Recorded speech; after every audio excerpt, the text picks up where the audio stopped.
அனைவருக்கும் வணக்கம். நான் நந்தி ரமேஷ் பேசுகிறேன். அடுத்த வாரத்திற்கான டேரட் கைடன்ஸ் நம்ம எல்லோருக்குமே யூனிவர்ஸ் என்ன தராங்கன்னு சொல்லிட்டு ஸ்பான்டீனியஸ் ரீடிங் நம்ம பண்ணி பார்த்துடலாம். ஸோ 2 கார்டு ரீடிங் இன்றைக்கி பார்க்கலாம்.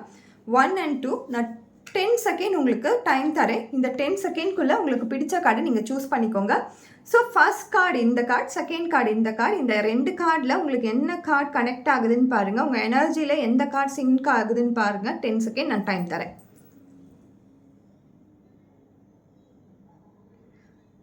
ஸோ நீங்கள் 1 நம்பர் சூஸ் பண்ணியிருந்தீங்கன்னா இந்த வாரம் நீங்கள் எடுக்கக்கூடிய டிசிஷன்ஸ் அப்படி என்பது தனிச்சையாக எடுக்காமல் ஃபேமிலியோடு சேர்ந்து எடுங்க.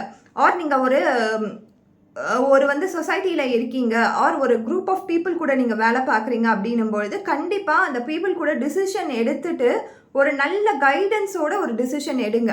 அவங்க கூட கலந்து பேசுங்க. எந்த முடிவுகளையும் தனிச்சையாக எடுக்காதீங்க. இப்போ தான் ஃபெஸ்டிவல்ஸ்லாம் முடிஞ்சிருக்கு. அடுத்த வர தீபாவளிக்கு உங்கள்கிட்ட கண்டிப்பாக ஒரு போனஸ்னு ஒரு பணம் வரும்.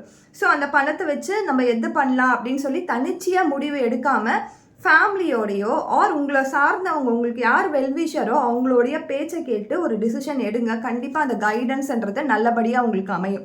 ஸோ எப்பயுமே எல்டர்லி பர்சன் கிட்ட நீங்கள் கேளுங்க டிசிஷன்ஸை. உங்களுக்கு பிடிச்சவங்க உங்கள் லைஃப்பில் யாராவதுனா கண்டிப்பாக இருப்பாங்க. எனக்கு யாருமே பிடிக்காதுன்னு நம்மளால சொல்லிட முடியாது. நம்ம ஒரு சொசைட்டியாக தான் வாழ்ந்துட்டு இருக்கோம். ஸோ எல்டர்லி பர்சன் கிட்ட ஒரு டிசிஷன் கேட்டுட்டு அதுக்கப்புறமா அந்த முடிவுகளை எடுங்க. சஜஷன் கேளுங்க, டிசிஷன்ஸ் நீங்கள் எடுங்க. பட் சஜஷன் கேட்காம டிசிஷன்ஸ் எடுக்காதீங்க. அடுத்ததாக நம்பர் 2 நீங்கள் கேட்டிருந்தீங்கன்னா வந்திருக்க கார்டுமே 2 of Wands. ஸோ 2 of Wandsன்னு சொல்லும்பொழுது இதை பார்க்கும்பொழுதே உங்களுக்கு தெரியும் நம்ம இத்தனை நாளாக ரீடிங் பார்த்துட்ருக்கோம்.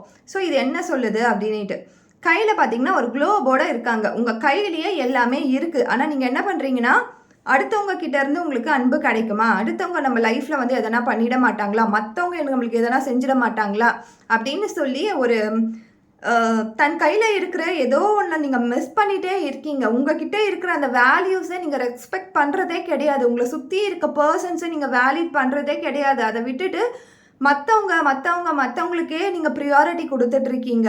உங்கள் கூட இருக்க உங்கள் பார்ட்னராக இருக்கட்டும், ஆர் உங்கள் கூட இருக்க ஃப்ரெண்ட்ஸாக இருக்கட்டும், யாராக இருந்தாலும் அவங்கள அப்படியே சூஸ் பண்ணிக்கணும். அவங்களுக்கு நெகட்டிவோ பாசிட்டிவோ எப்படி இருந்தாலும் அப்படியே சூஸ் பண்ணிவிட்டு அவங்கக்கிட்ட தான், அவங்க மூலயமா தான் உங்களுக்கு எல்லாமே நல்லது நடக்க போகுது.